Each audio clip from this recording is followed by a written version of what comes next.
우리가 신앙생활을 할 때 초신자 때의 특징, 그리고 어떤 신앙의 어떤 깊이를 알 때의 특징, 그게 어떻게 달라질까 하는 부분을 좀 우리가 알 필요가 있습니다. 오늘 본문에서 보니까 이런 표현을 해요. 우리가 어렸을 때란 단어를 씁니다. 이 어렸을 때란 얘기는 나이가 어릴 때를 말하는 게 아니고 신앙의 수준이 아주 초보일 때를 말하는 거죠. 이때는 모든 그 기준이 율법이 기준이 될 것이다 라는 겁니다. 그래서 어렸을 때는 초등학문 아래에서 살게 된다, 이렇게 얘기합니다. 이 초등학문이 뜻하는 것은 율법을 말하는 겁니다.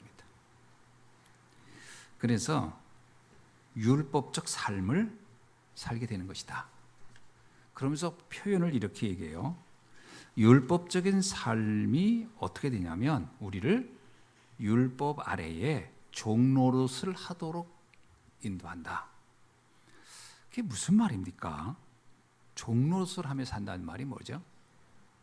그 율법적인 삶의 특징이 있어요.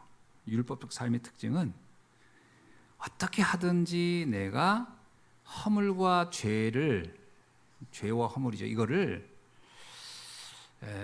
저지르지 않으려고 거기에만 몰두합니다.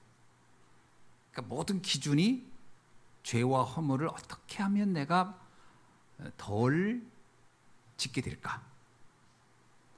자, 그렇게 되면 또 그걸 가지고 다른 사람도 그렇게 보는 겁니다. 저 사람의 허물, 저 사람의 죄는 뭐지? 그래서 마태복음 7장 3절에서 예수님은 이렇게 표현했어요. 형제의 티끌 찾는데 굉장히 몰두하게 될 것이다. 그렇죠? 다른 사람의 잘못을 찾아내는데 굉장히 익숙해지는 거예요. 왜냐? 모든 관심이 거기에 집중되어 있으니까요. 그게 율법 아래에 사는 삶이다라는. 그런데 이게 뭐냐면 거기에 종이 되어버린다는 거예요. 종이 된다는 건 뭐죠? 율법과 그것을 활용하는 게 아니에요. 그게 모든 것의 기준이 되어버리는 거예요. 그거 가지고 자기는 눌리고 다른 사람도 그거 가지고 판단하고 이제 그게 나를 장악해버리는 거죠. 왜 시험 들죠? 그거 가지고 모든 걸 보다 보면 시험 들어요. 그것 때문에 자기 자신이 굉장히 초라해 보이고 무능해 보이고 한심해 보이고, 그래서 나는 이 정도밖에 안 되나? 이렇게 돼버리는 거예요. 그게 율법 아래에서 종노릇하는 삶입니다. 만약에 이런 사람들이 서로 모여 있으면 어떻게 될까요? 굉장히 긴장돼 있겠죠. 굉장히 부담되고 불편하고 두려울 겁니다. 허물이 조금이라도 발견되면 가차없이 지적할 테니까요. 우리가 신앙이 초보 단계면 율법적으로 모든 것을 바라보게 되는 것이에요. 이렇게 되면요, 긴장돼서 못 살고, 피곤해서 못 살고, 불안해서 못 살고, 걱정돼서 못 살고요. 뭐 하나 떳떳하게 말할 수가 없는 거죠. 다 서로 문제인 거예요, 서로. 그래서 이렇게 얘기했어요. 형제 눈에 있는 티끌은 잘도 찾아내는데 정작 내 눈에 있는 들보는 정작 모르고. 그 들보가 뭐죠? 절대로 해방될 수 없는, 절대로 벗어날 수 없는 그 거대한 틀이 사실 들보거든요. 그 틀 속에 있는데 너는 그 틀은 못 보고 작은 허물들만 찾아내면서 얘기하고 있는 너가 참 웃기는구나, 이렇게 예수님은 지적한 거거든요.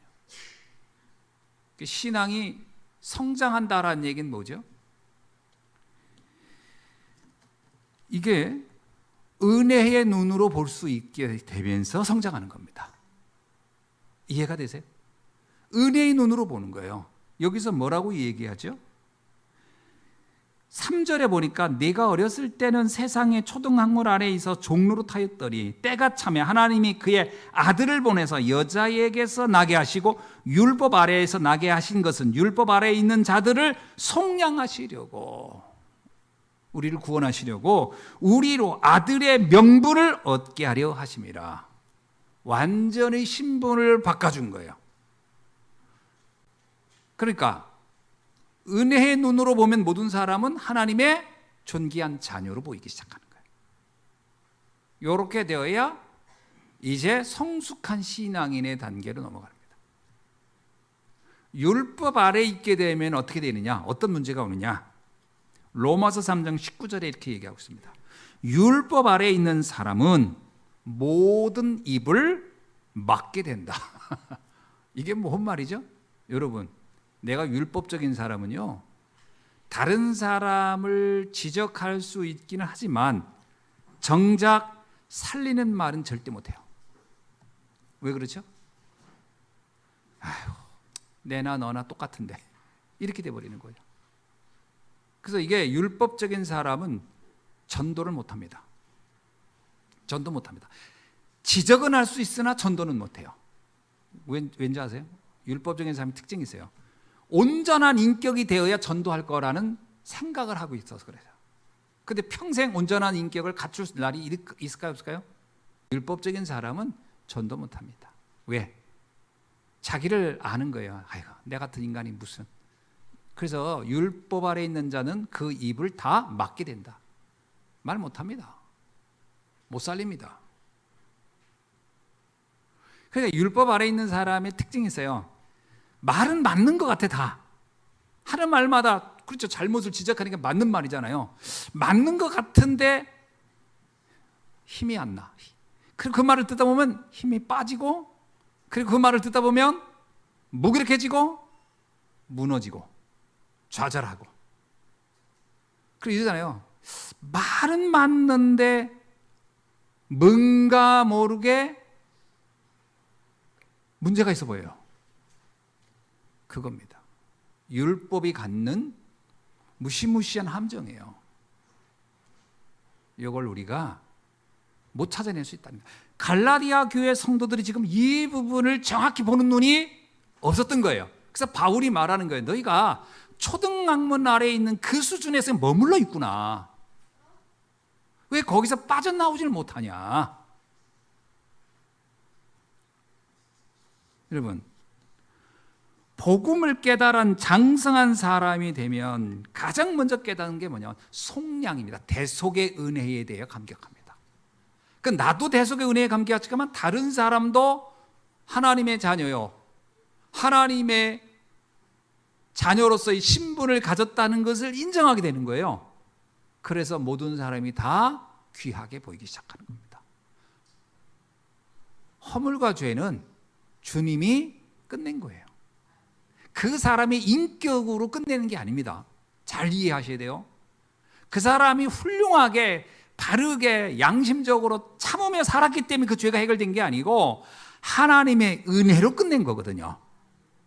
그러나 그 사람은 여전히 용서받은 사람이지만 허물은 남아있어요. 연약함이 있단 말이에요. 인간은 구원을 받았다고 해서 신의 단계로 올라가는 게 아니에요. 하나님이 나를 성화해 가는 거죠. 우리가 이런 말을 참 많이 듣거든요. 뭔가 노력은 하는데 잘 안 돼요, 그래요. 그렇습니다.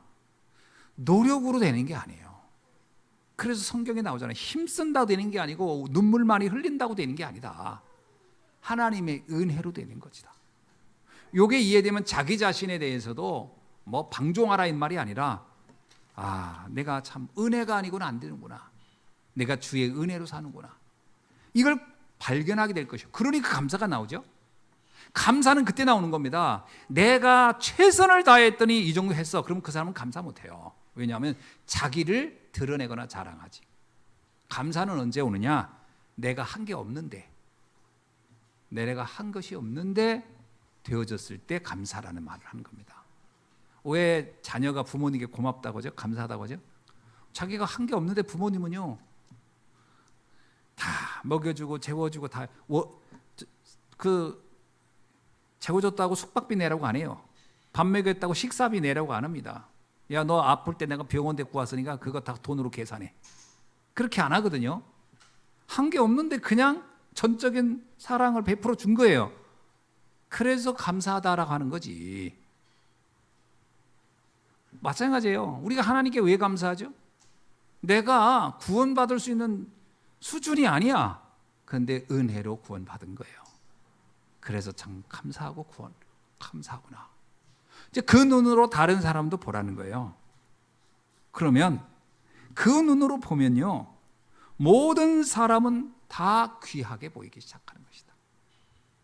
그래서 오늘 이렇게 표현합니다. 우리가 하나님을 향하여 아빠, 아버지라 부르게 하셨느니라. 이게 6절에 나옵니다. 이 우리나라 말로는 아빠라고 나왔고 원래 원어는 아바라고 나왔어요. 아바라면 아람어에서 어린아이가 부모를 아버지를 부를 때 하는 표현입니다. 아바.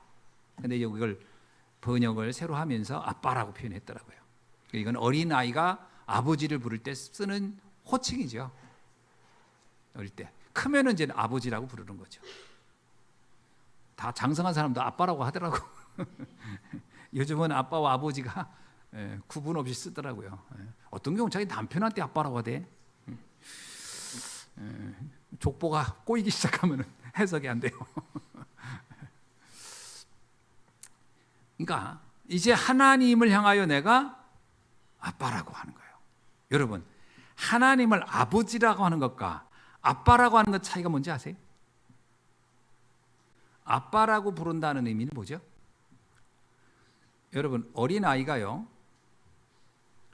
표현이 좀 그런데 식사 전이라 막 애기들이 막 어질러 놓고 막 똥오줌 싸고 막 다 해놓고도 아빠 하고 울잖아요. 그러면 그 부모가 계모나 계부가 아닌 한 가서 다 처리해 줍니다. 어우, 네가 힘들었구나, 너 불편했구나, 다 하거든요. 그게 뭐냐면 아빠라고 하는 얘기는 뭐예요? 내가 무엇을 할 수 있는 수준이 아닌 거예요. 인격이 돼 있지가 않은 거예요. 능력이 안 되는 거예요. 그런데 아빠라고 부르는 순간 그 아빠는, 아버지는, 부모님은, 엄마는 다 해결해 주는 거예요. 그 관계를 설명하는 겁니다. 우리는 죄인이고 우리는 허물을 가졌고 아무것도 할 수 없는 상태인데 그 하나님을 향하여 내가 아버지, 아빠라고 부르는 순간 나는 신분 때문에 모든 것을 보장받는다. 그 말을 하고 있는 겁니다. 이게 우리라는 거예요. 이게 성장한 믿음을 가진 사람이 봐야 할 하나님과의 관계를 말하는 겁니다.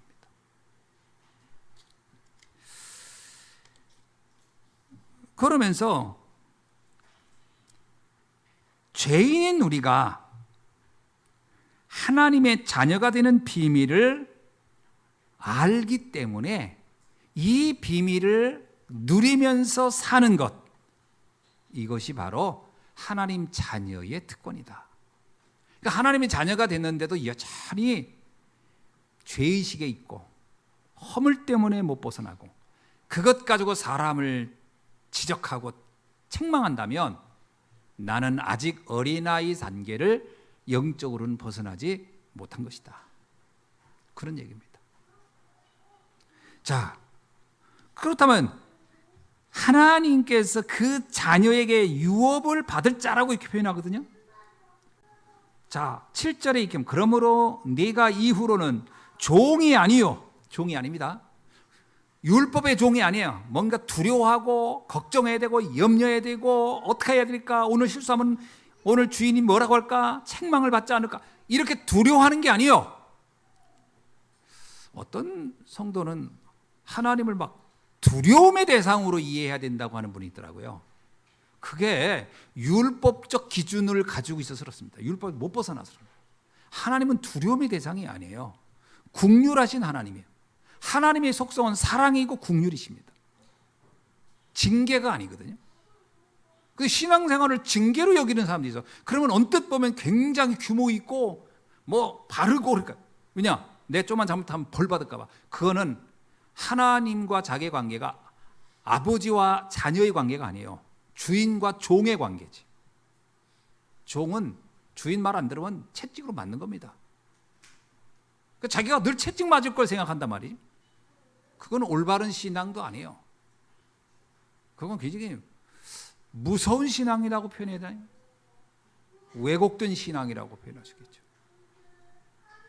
여러분 자녀가 여러분을 무서워하면 어떻게 될까요? 내가 실수하면 오늘은 가죽 뒤로 맞는 날이다. 만약에 이런다고 생각해 보세요. 어떻게 살겠어요? 내가 뭔가 잘못한다면 오늘은 야구방망이로 한 10대는 맞는. 아니 어떻게 신앙생활을 그런 관점으로 하면 되겠냐고요. 있을 수 없는 일이거든요. 그래서 하나님의 자녀는 사실은 모든 것이 용서되어지고 모든 것이 허락되는 신분인 줄로 믿습니다. 이걸 이해하셔야 돼요. 이게 하나님 자녀의 특권입니다. 아멘이죠? 예. 그런 자녀에게 하나님이 뭘 주시겠다? 그 자녀에게 유업을 주겠다 그럽니다. 우린 유업을 받을 자. 유업이 뭔지 아세요? 유업? 유업이란 말이 그 사전적인 표현은 이런 겁니다. 선대로부터 물려받은 사업 이런 뜻이에요. 선대로부터 물려받은 사업. 우리 집안의 유업이 뭔 줄 아냐? 우리 집안 유업은 이 일을, 이 동네를 지키는 일이야. 이런 게 있을 수 있겠죠. 우리 집의 유업이 뭔 줄 아냐? 우리 집의 기업이 뭔 줄 아냐? 그것은 우리가 이 나라를 지키는 장군의 후손이었느니라. 그러면 우리는 다 군대를 가야 뭐 이런 게 있겠죠. 그 유업이 선대로부터 내려오는 사업이라는 거예요. 하나님이 우리에게 선대로부터 하나님이 창세전부터 주어진 그 미션이 있다라는 거예요. 하나님의 자녀에게만 주어진 미션. 이걸 말하는 겁니다. 유업이란 말은. 그걸 신약에서는 기업이라고 말을 했는데 이 유업을 고린도전서 6장 9절에서는 어떤 표현을 했냐? 하나님의 나라를 이루어가는 미션입니다. 이렇게 표현합니다. 고린도전서 6장 9절에 불의한 자가 하나님의 나라를 유업으로 받지 못할 줄을 알지 못하느냐. 그래서 불의한 자는 뭐예요? 불신자. 하나님과 관계가 없는 자들은 하나님의 나라를 유업으로 받을 수가 없다. 하나님의 나라의 미션을 감당할 수가 없다. 그럼 누구예요? 하나님의 자녀가 감당할 미션이 있어요. 하나님이 우리에게 주신 사업이 있어요. 뭐라고요? 하나님의 나라를 누리고 그거를 확장해가는 사업입니다. 그러니까 하나님의 자녀는요, 하나님이 영세전부터 우리에게 준 거예요. 뭐를요? 하나님의 나라를. 그래서 예수님이 아담과 하와를 처음에 창조하고요, 하나님의 형상대로 창조하고 하신 말씀이면요, 생육하고 번성하고 충만하고 정복하라. 그리고 다스리라. 땅의 모든 것을 네가 다스리라. 그래서 에덴을 쉽게 말해 하나님의 나라의 모형입니다. 에덴 동산을 경영하는 일을 맡긴 거예요. 그게 우리가 받은 유업입니다. 우리가 여러분과 저는요, 에덴을 만들 유업이 있는 겁니다. 이 땅을 에덴으로 만들 유업, 우리의 가정을 에덴으로 만들 유업, 우리의 현장을 에덴으로 만들 유업, 이게 우리에게 있는 거예요. 근데 우리가 이 유업을 관심 없으면 곤란하죠. 유업이 뭐냐? 하나님이 우리에게 맡긴 거예요. 자, 하나님의 유업을 틀리게 잡은 사람들이 있어요. 하나님의 유업을 잘못 아는 사람들. 어떤 사람들이냐? 대표적인 사람들이 유대인들입니다. 유대인들은 하나님의 유업을 전혀 다르게 알았어요. 그들은 하나님의 유업을 심각할 정도로 육신적인 것으로 오해했어요. 그래서 육신적인 생각으로 하나님이 우리에게 이걸 하라고 한 거야 라고 생각해서 잡은 게 뭐냐? 선민사상, 그리고 혈통주의. 이게 유대인이 가졌던 유업이었습니다. 그래서 이렇게 얘기했어요. 우리는 이방인들과 구별된 민족이다. 그래서 아브라함의 후손 아니냐. 그래서 하나님이 우리를 이방인과 다르게 우리를 축복할 것이다. 그래서 우리는 아브라함으로부터 이어진 이 믿음의 유전, 그래 유전이에요, 유전. 그래서 우리는 그것을 잘 지키면 된다. 그래서 그들이요 율법을 지키는 이유가 뭐냐? 이것을 자기들 유업으로 여긴 거예요. 그래서 유대인의 유업은 강력합니다. 율법적이고 혈통적이고 그리고 굉장히 육신적으로 잡았어요. 그게 예수님 때까지도 계속 이어졌거든요. 근데 지금도 이어지고 있어요. 예수님이 그들을 가만히 봤어요. 예수님도 유대인 아닙니까? 근데 이 유대인 혈통이 나왔지만 예수님은 사실은 그냥 유대인의 혈통을 이용한 거지 본인은 유대인 혈통 이런 거 전혀 말한 적이 없거든요. 예수님이 이렇게 얘기해요. 마태복음 3장 9절에서 아주 충격적인 얘기를 합니다. 그 유대인들의 그 유업을 잘못 이해한 것을 말하는 거거든요. 너희가 속으로 아브라함이 우리의 조상이라고 생각하지 말라. 아브라함의 유업을 우리는 이었어. 그래서 우리도 다 아브라함, 이삭, 야곱, 요셉 쭉 이어온 그 유업을 우리는 지금 이어가고 있는데 그게 뭐냐? 우리는 특별한 민족이야. 특권의식이 굉장히 강했고요. 그리고 우리는 혈통, 아브라함의 후손으로서 갖는 이 자부심. 하나님이 우리를 축복할 거야. 뭐 이런 생각 굉장히 많이 했죠. 그때 이렇게 얘기합니다. 너희에게 이르노니 하나님이 능히 이 돌돌로도 아브라함의 자손이 되게 할 수 있느니라. 그러니까 너희들이 말하는 그 특권의식, 무슨 뭐 혈통주의, 선민, 저 길바닥에 뒹굴고 있는 저 자갈, 돌만도 못할 만큼 하찮은 거야. 그거 아주 하찮은 거야. 거기에 의미 두지 마. 이렇게 팍 지적한 거예요. 왜죠? 유업을 육신적으로 이해해버린 거예요. 우리가 잘못하면요 막 그럴 수 있습니다. 우리도 신앙적으로도 오해할 수가 있어요. 우리 집이 3대 때 귀족구 집안인데 그래도 우리 부모님이 교회도 몇 개 세우고 우리 할아버지 때부터 저 들판에 있는 자갈 같은 거예요. 저거. 그거 아무 의미가 없어요. 사실은 자부심은 줄 수 있을지 몰라도 그것이 우리에게 하나님의 유업을 이어가는 것은 아닙니다. 유업은 다른 데 있어요. 유업은 뭐죠? 하나님의 나라를 이루는 일이에요. 이 유업을 잘 이해하셔야 됩니다. 하나님의 유업을 육신적으로 여긴 사람들이 성경에 많이 나오는데 그 중에 대표적인 몇 명을 설명해 줄게요. 대표적인 게 가인입니다. 가인은요 왜 아벨을 죽였죠? 자기가 아담과 하와로부터 아버지로부터 오는 유업을 이어가야 된다고 생각한 거예요. 그 유업이 어떤 거죠? 가인은 영적으로 보지 아니고 육신적으로 본 거예요. 그거를 동생이 가로챌 거라고 불안했던 거예요. 그래서 동생을 죽인 거예요. 유업을 잘못 이해한 겁니다. 전형적으로. 또 있어요. 우리가 알고 있는 아브라함의 조카 롯이요. 이 조카 롯도 초기에는 아브라함하고 비슷한 생각을 가지고 있었죠. 유업을 육신적인 축복, 그래서 소돔과 고모라로 가면서 굉장히 행복했어요. 그게 하나님의 나라를 이루는 길이 아닌 건데 본인은 그게 하나님의 나라를 이루는 방법이라고 생각했겠죠. 가자마자 전쟁이 일어나가지고 포로로 끌려가 버렸어요. 유업을 잘못 이해한 거예요. 또 한 사람이 있어요. 이삭의 아들 에서. 에서도요 야곱하고 이 자라면서요 완전히 에서는 육신적인 거예요. 그래가지고 팥죽 한 그릇에 영적인 것은 그냥 가치없이 다 버리고 육신적인 것만 취하는 그 에서가 유업을 오해한 겁니다. 우리가 잘못하면요 성도들도 그렇게 이해할 수 있어요. 하나님 나라 돈 많이 벌어서 성공해서 뭐 이렇게 해서 하나님 나라를 만들 수 있을까? 착각입니다. 그렇게 해서 하나님 나라가 이루어지지 않아요. 그러면 이 땅에 돈 많은 사람들 지금 다 하나님 나라 누리고 살나요?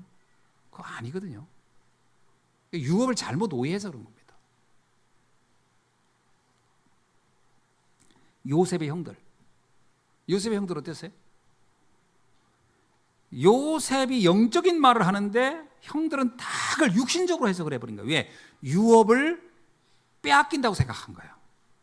우리가 받을 유업인데 이 요셉이 가져가는 거 아니야?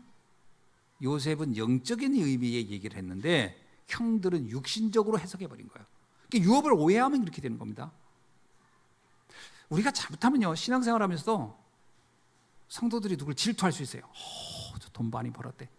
이건 칭찬하고 잘했다 할 수는 있지만 막 그걸 질투하고 그걸 막 부러워서 막 힘 빠지고. 왜 그러죠? 내가 유업을 오해해서 그런 거예요. 그건 사실 유업 아닙니다. 그런 게. 요셉의 형들이 철저하게 오해한 거예요. 또 오해한 사람이 있어요. 다윗의 형들. 다윗이 전쟁터 나와가지고 골리앗과 싸우겠다 했더니 뭐라고 생각했어요? 오호, 이놈이 유업을 뺏어가겠는데? 저 골리앗 이겨가지고 나중에 영웅 돼가지고 대단한 대우받고 그러면 어떻게 되지? 우리는 뭐야 이거 완전히. 그러니까 다윗을 막 야단칩니다. 다윗은 목숨 걸고 싸우겠다는데 막 형들은 막 칭찬을 못할 망정, 격려를 못할 망정 말이야. 네가 말이 교만한 놈이었구나. 네가 여기 전쟁터를 놀이터인 줄 아냐? 막 이러면서 막 야단. 그때 다윗이 뭐라고 그러죠? 말귀를 못 알아들으니까 더 이상 말하면 형들하고 싸움만 되니까 이럽니다. 내가 어찌 이유가 없겠냐? 난 다른 목적이 있어서 왔다. 지금 형들이 좀 생각하고 있는 그거 아니다. 근데요, 사람이 오해하고 있으면 말해도 또 오해를 해요. 이놈이 우리를 이게 아주 교묘한 말로 이게 설득하고 있네 이게. 이렇게 또 오해하니까 다윗이 더 이상 말하기 싫으니까 그냥 형들, 성님들이 생각한 대로 생각하세요. 저는 저의 뜻을 향하여 가겠습니다.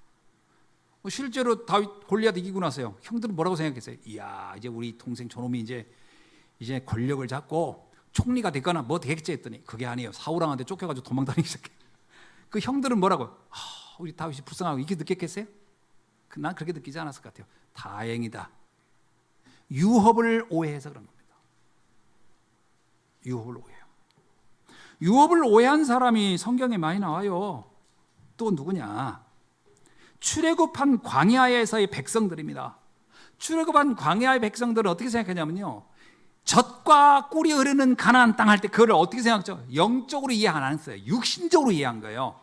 젖과 꿀이 흐르는 막 풍요로운 땅에 가서 그냥 호요식하면서 살겠지. 그런데 이 광야길 가는 게 너무 고달프나네. 전부 다 계속 먹는 얘기, 음식 얘기만 계속하면서 무슨 얘기하느냐? 이렇게 죽을 거면 다시 애국 가겠다. 하나님이 말씀하신 유업, 하나님의 나라를 이루는 사명 하나도 관심 없고 오로지 육신적으로 어떻게 편안하게 살까, 어떻게 호요식하며 살까, 이거 외에는 생각이 없었다. 유업을 오해해서 그런 겁니다.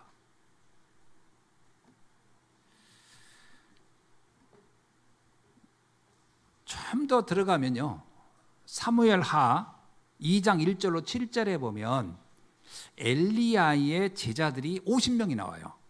그러니까 오늘로 표현하면 이제 신학교라고 말했습니다. 신학교에 50명의 신학생을 놓고 훈련시켜서 도단성에서. 그런데 그 학생 중에 한 명이 있었는데 그 한 명이 엘리사예요. 그러니까 50명 중에 이제 한 명만 이제 영적인 거에 관심이 있고 나머지 제자들은 사실은 영적인 말을 하는 것 같은데 유업을 오해했어요. 그래가지고 뭐라고 하냐면요, 엘리사를 쫓아다니면서 그들은 자신들이 머물러서 먹고 살 만한 곳이 없을까, 여기에 골몰합니다. 그래서 쭉 보면요, 길갈에서 난 길갈이 좋아요 하는 사람, 베델에 난 베델에 그만 여기 살래요. 또 여리고서 여기서 전 살래요. 전 요단에서 살래요.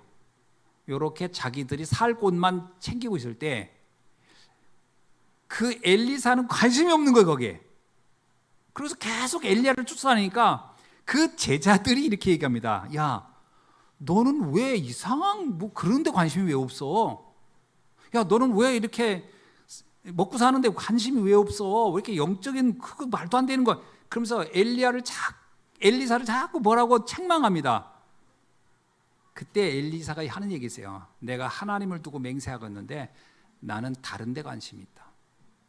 그 나중에요, 엘리야가 물었습니다. 야, 근데 너는 저 제자들과 달리 넌 도대체 내가 뭘 원하는데 이렇게 나를 쫓아다니냐? 그래요. 그때 엘리사가 하는 얘기죠. 스승님, 전 다른 게 필요하지 않습니다. 저는 갑절의 영감이 필요합니다. 전 어떻게 하면 하나님의 나라를 이룰 수 있을까? 그 힘을 얻는 그 비밀을 알기를 원합니다.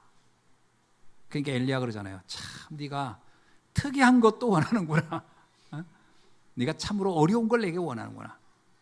그러면서 엘리야가 엘리사에게 그 비밀을 사실을 전수하고 가는 겁니다. 유업이 저렇게 뭐냐? 예수님의 말씀을 한번 봅시다. 예수님의 메시지를 보면요, 예수님이 초기에 복음서를 쭉 읽다 보면 이 틀린 유업관을 지적하는 장면이 참 많이 나와요. 첫 번째가 뭐냐?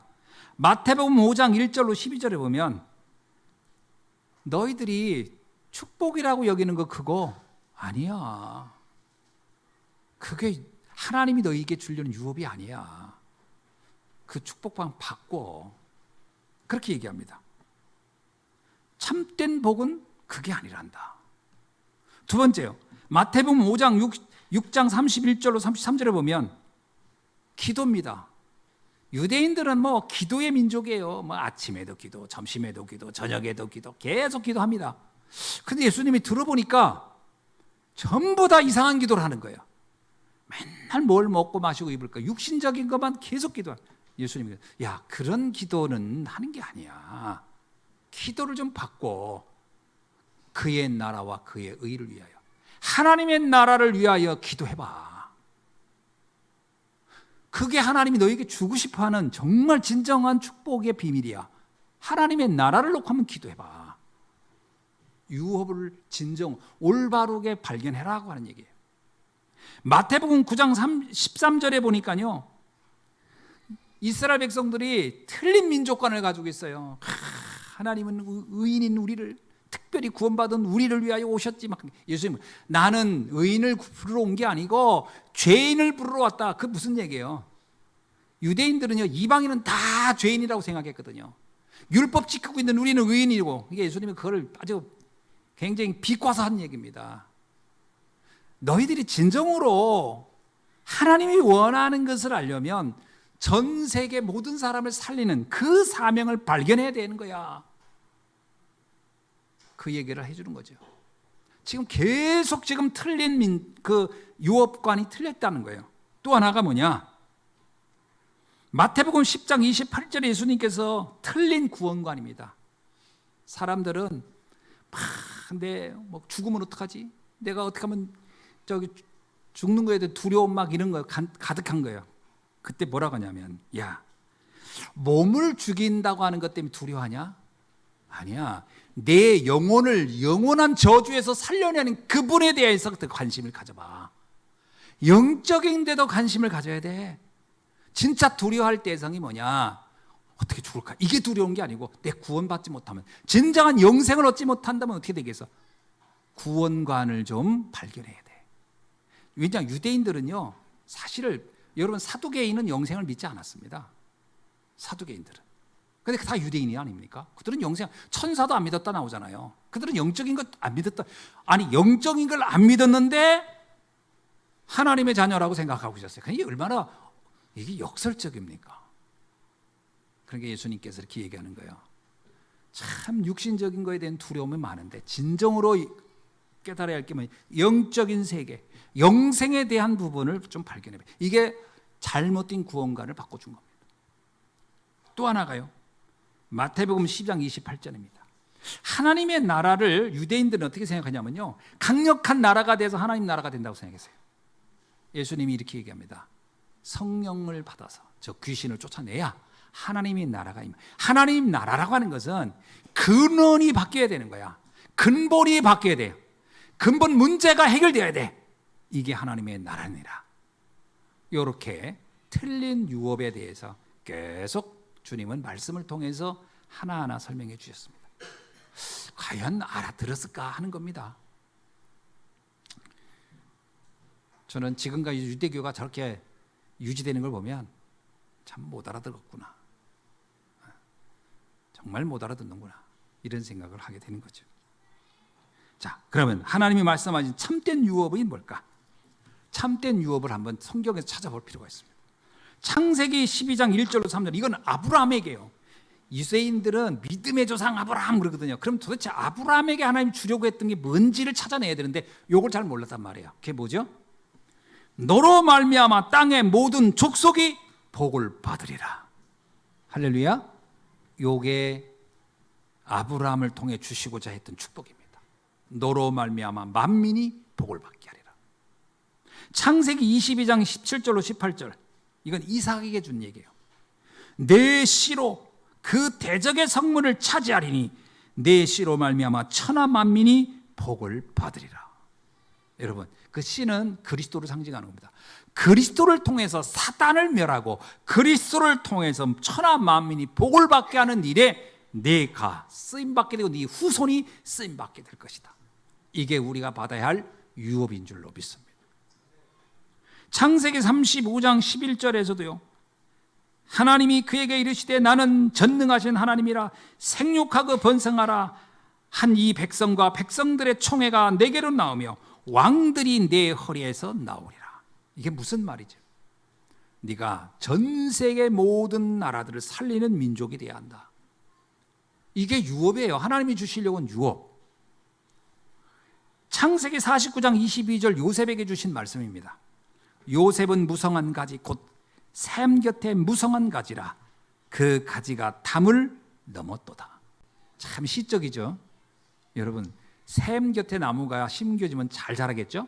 근데 이 나무가 얼마나 무성한지 국가라는 그 장벽의 담을 뛰어넘어서 세계로. 그래서 요셉이 나중에 애굽으로 가는 겁니다.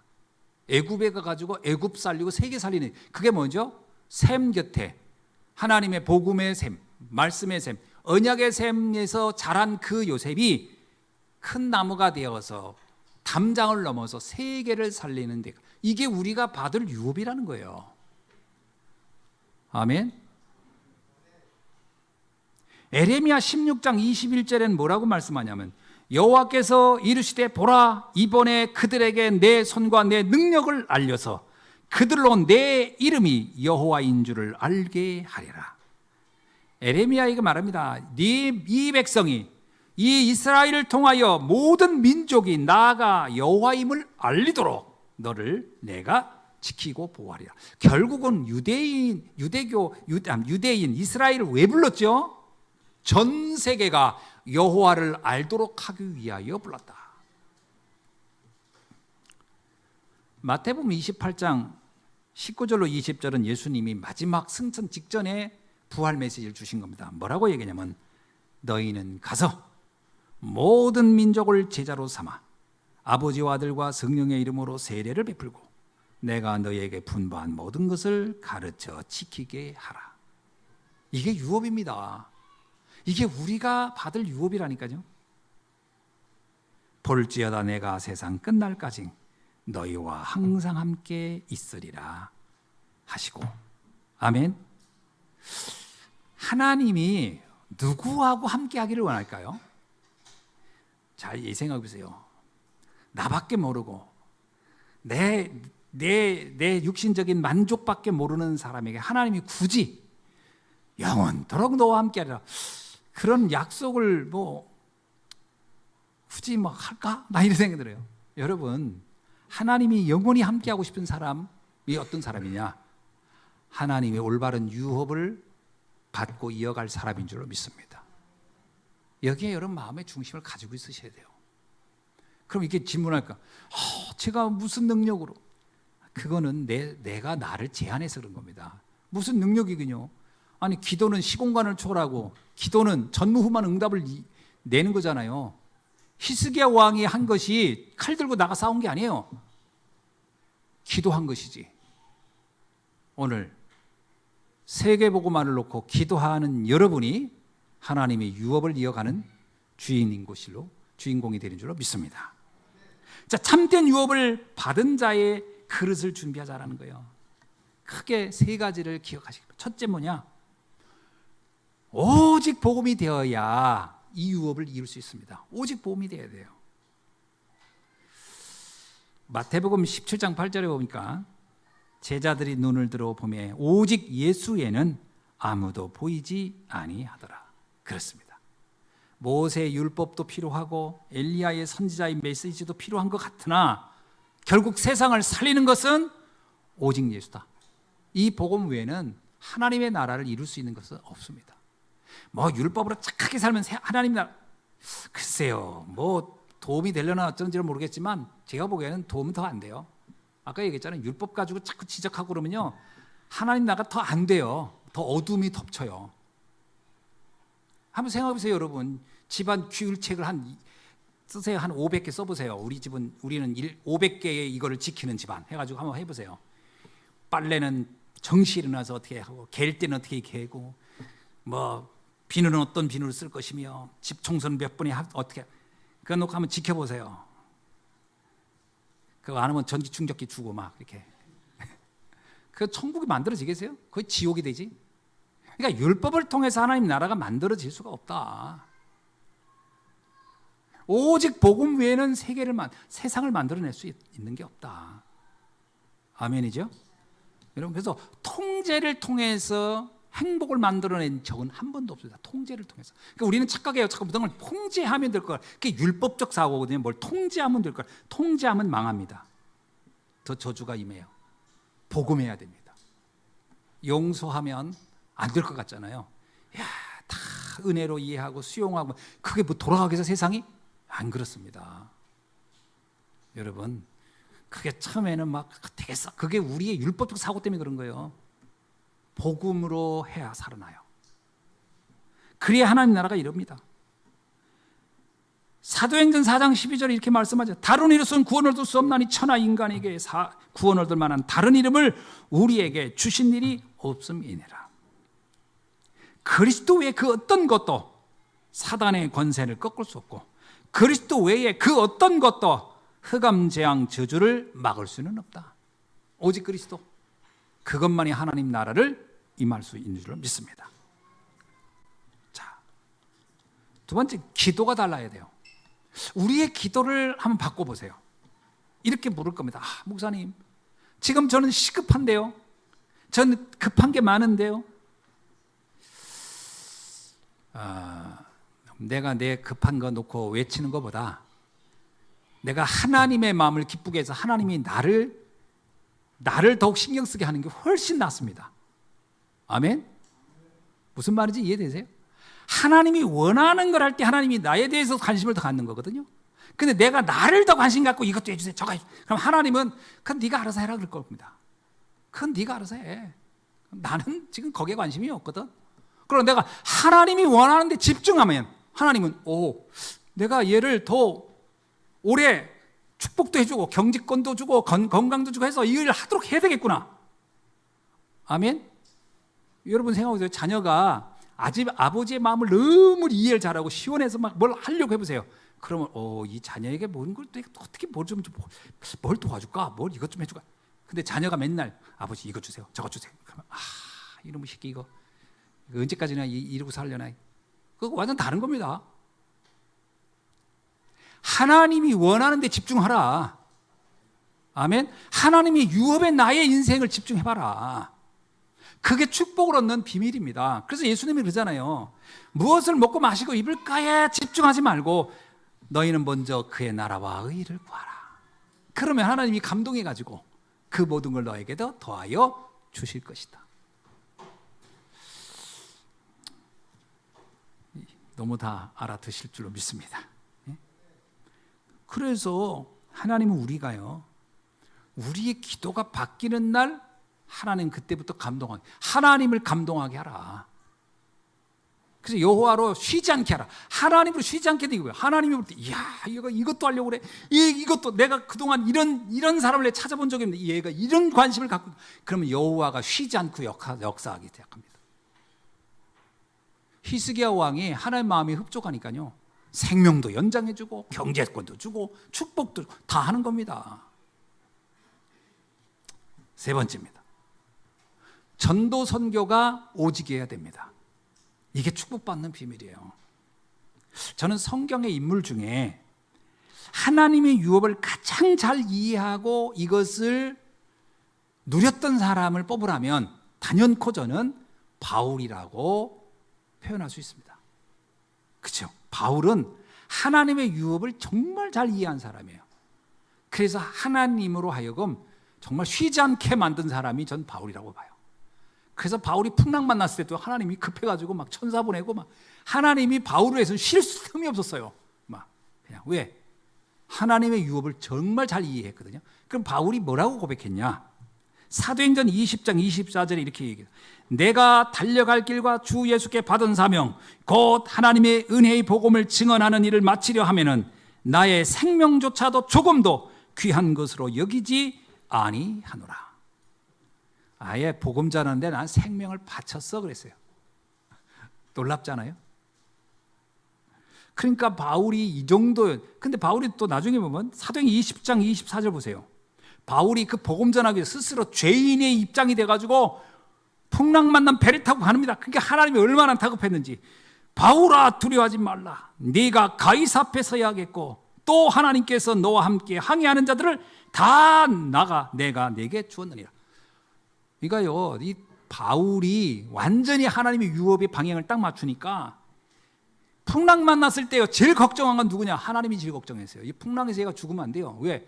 주의 일을 해야 될 사람이니까. 그러니까 풍랑을 멈추게 하고요. 거기에다가 덤을 하나 더 해줬어요.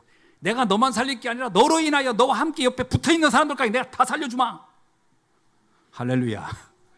여러분이 하나님의 유업을 정확히 이해하면 여러분뿐만 아니라 주변에 있는 사람도 다 살아나는 축복이 있게 되는 줄로 믿습니다. 이 비밀을 딱 이해하셔야 돼요. 이거를 보고서요 이 베스도라는 사람이 뭐라고 했냐면 이렇게 얘기했어요. 바울아 네가 미쳤구나. 세상 사람은 이해할 수 없는 거예요. 여러분 우리가 전도 선교에 막 집중하고 그러면 세상 사람들은요 이해 못합니다. 아니 왜 저런 데다 저렇게 희생을 하고 헌신을 하고 그렇게 저렇게 저기다가 수고를 할까? 이해 못합니다. 그러니까 베스도가 뭐라고 했는지 이래요. 사도행전 26장 24절에서 바울이 같이 변명하며 베스도가 크게 소리내어 이르되 바울아 네가 미쳤도다. 그러면서 네가 많은 학문이 너를 미치게 하는다. 지금 이 바울을 이해 절대 못합니다. 그럼 베스도라는 사람이 역사에 기록된 게 있나요? 아니요. 베스도라는 이름은요 바울 덕분에 한 글자요. 베스도가 바울하고 대화했기 때문에 그 이름이 한 글자 나온 것뿐이지 베스도의 인생은 어떻게 살았다 간지 아무도 몰라요. 하나님의 유업을 정확히 이해했던 바울, 역사를 통해요 시대를 바꾸고 세계를 바꾸는 인물이 됐죠. 오늘 이 유업을 이어가는 여러분 되기를 주의 이름으로 축원합니다. 결론을 맺습니다. 유업을 받을 자가 기억할 게 있어요. 뭘 기억해야 되냐? 첫째입니다. 로마서 8장 28절 말씀 기억하세요. 모든 것이 합력하여 선하게 된다. 내가 유업을 이어간다고 할 때 많은 어려움이 올 수 있습니다. 이런 일 저런 일 올 수 있죠. 왜? 이건 세상 사람들이 생각하는 건 다른 세계니까 옵니다. 문제가 올 수도 있고 위기가 올 수도 있고 갈등이 올 수도 있고 이게 축복의 시작인 줄 믿으시기 바랍니다. 또 응답이 올 수 있어요. 뭔가 또 되는 것 같아요. 이것도 속지 마세요. 이것도 과정입니다. 진정한 응답은 다른 겁니다. 하나님의 언약의 말씀이 성취되는 것이고 세계복음화의 여정 속에 내가 있는 것이 최고의 응답이요 축복인 줄 믿으시기 바랍니다. 두 번째요. 꼭 기억하세요. 고린도후서 12장 1절로 10절에 있는 말씀입니다. 나의 약함과 부족함이 전부 축복의 시작이 된다는 것을 잊지 마시기 바랍니다. 바울은 이렇게 얘기해요. 내 몸에 육신의 가시가 있다. 그러나 알고 봤더니 이것도 축복의 도구구나. 나는 하나님께 기도했어. 하나님 이 육신의 가시 좀 해결해 달라고 번번이 기도했는데 하나님 그때마다 응답하지 않았어요. 알고 봤더니 응답하지 않은 것이 내게는 축복이었다. 그러면서 말하기를 내가 약할 그때에 내 안에 그리스도의 능력이 내게 임하는 것을 나는 알았다. 연약함이 축복의 시작이 된다는 것을 꼭 기억하시길 주의 이름으로 축원합니다. 주의 유업을 이어가다 보면 다양한 문제를 만나죠. 속지 마시기 바랍니다. 그래서 우리는 사람 때문에 환경 때문에 일 때문에 거의 속습니다. 기억하십시오. 나는 빛을 전할 증인이라는 거예요. 나는 생명 살릴 사람이고, 하나님은 처음부터 아담 때부터 그 유업을 이어져 지금 나에게 왔다는 거. 할렐루야. 베드로전서 2장 9절의 말씀으로 오늘 말씀을 마감하려고 합니다. 나는 왕같은 제사장이요 기이한 빛을 전하기 위하여 하나님이 택하신 주의 자녀인 것을 여러분 꼭 기억하시기를 주의 이름으로 축원합니다. 기도하겠습니다. 하나님 감사합니다. 오늘 하나님의 유업을 받을 자의 비밀을 가지고 우리가 진정으로 하나님의 마음을 기쁘게 하고 시원케 하는 전도자의 삶을 살 수 있도록 인도하여 주옵소서. 그 안에서 모든 축복이 있음을 알게 하여 주시고 세상이 모르는 비밀을 통하여 진정한 행복과 감사를 누리며 살 수 있도록 인도하여 주옵소서. 감사드리며 그리스도이신 예수님의 이름으로 기도하옵나이다. 아멘.